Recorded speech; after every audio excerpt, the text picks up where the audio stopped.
Olá pessoal, Márcio Coach aqui, hoje dia 25 de fevereiro de 2025 e vamos então aqui para uma matéria do Metrópolis que diz o seguinte: Elon Musk discute sanções a Alexandre de Moraes. E Elon Musk foi no X e perguntou para todo mundo: Alexandre de Moraes tem bens nos Estados Unidos? E as respostas foram surpreendentes, meus amigos, e você não pode perder aquilo que está escrito aqui no Metrópolis.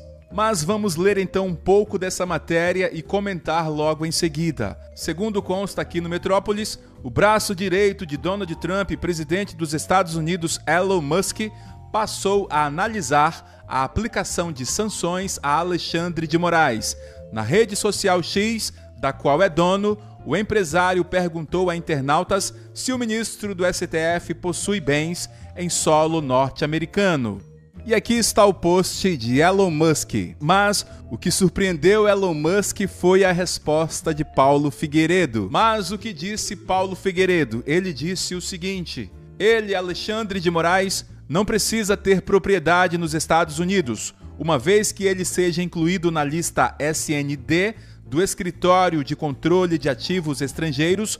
Todas as instituições financeiras imediatamente fecham a conta bancária dele, inclusive no Brasil, para que não sejam alvo de sanções secundárias. O presidente Trump pode fazer isso a qualquer momento, a seu critério, através da Lei Magnitsky. Então Elon Musk leu a mensagem de Paulo Figueiredo e respondeu dizendo o seguinte: interessante.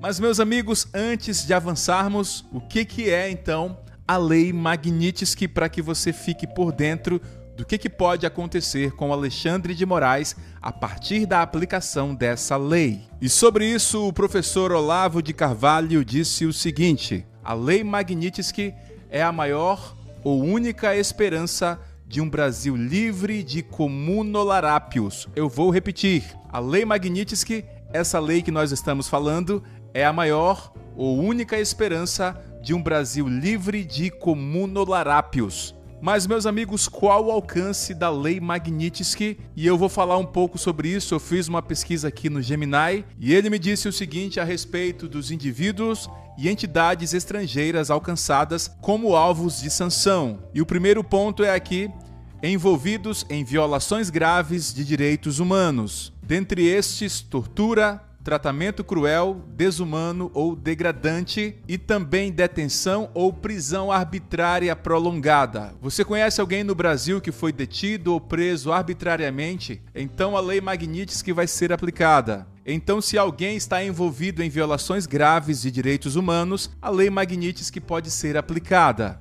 Aí, pessoal, eu estava aqui muito preocupado com a situação de Moraes. Não que ele tenha incorrido em alguma dessas violações, mas eu perguntei quais são então os mecanismos de sanção e o que pode acontecer quando alguém supostamente comete violações de direitos humanos. Aí veio esse quadrinho aqui dizendo o seguinte: mecanismos de sanção. A primeira, sanções financeiras. Significa congelamento de ativos mantidos em bancos dos Estados Unidos e a proibição de transações financeiras com entidades dos Estados Unidos. Ou seja, se Alexandre de Moraes tem algum bem nos Estados Unidos, ele será bloqueado. Também haverá proibição de transações financeiras com entidades dos Estados Unidos. Ou seja, Alexandre de Moraes não poderá fazer negócios com empresas norte-americanas. Mas acaba por aí? Não. Vem o tópico 2. Restrições de visto e imigração, ou seja, proibição de entrada nos Estados Unidos. Alexandre de Moraes, caso incida nessa lei, será proibido de ver o Mickey e também terá seu visto revogado. Mas acaba por aí? Não. Aí vem sanções reputacionais, que significa a divulgação pública dos nomes dos sancionados, ou seja, o nome de Alexandre de Moraes será divulgado praticamente no mundo todo. Mas por que é feito isso? E aqui está o impacto esperado: a dissuasão de futuras violações de direitos humanos e atos de corrupção, e também, meus amigos, a promoção da responsabilidade e do Estado de Direito em nível global. Para quem gosta de democracia, com certeza Alexandre de Moraes receberá isso aqui de bom grado. Também, meus amigos, no dia de ontem, Elon Musk interagiu com outra postagem na qual Naufal questiona se Moraes teria tirado o dinheiro dele nos Estados Unidos. E você acha que o bilionário ficou calado? Claro que não. Ele respondeu o seguinte: parece que ele está tentando esconder seus ativos. Além disso, para piorar a situação de Moraes, um deputado norte-americano pediu sanções a ele. E esse deputado é Rick McCormick. E Rick pediu a Donald Trump que imponha sanções econômicas contra o ministro Alexandre de Moraes.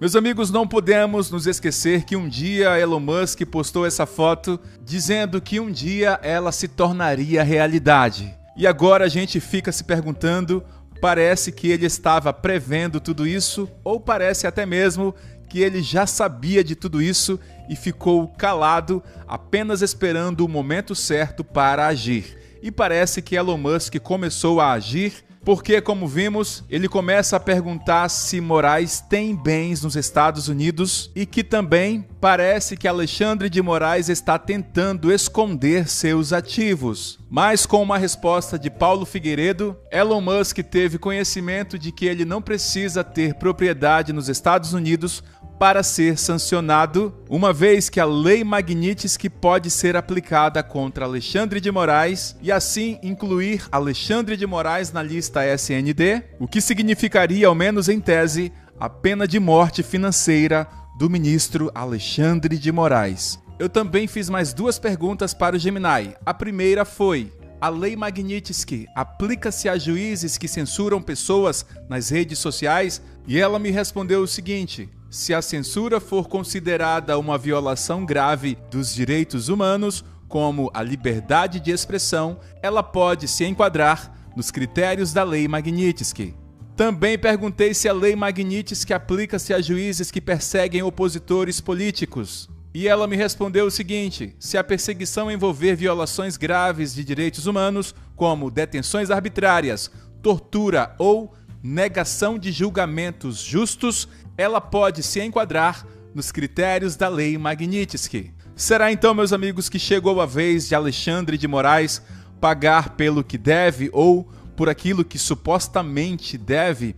Então comenta aí embaixo, porque nós queremos ler a sua mensagem e vamos debater sobre esse assunto que tem tomado todos os nossos noticiários e vai ser muito bom saber o que você pensa a respeito disso. Meus amigos, eu vou ficando por aqui e até logo, se Deus quiser. Um grande abraço, valeu!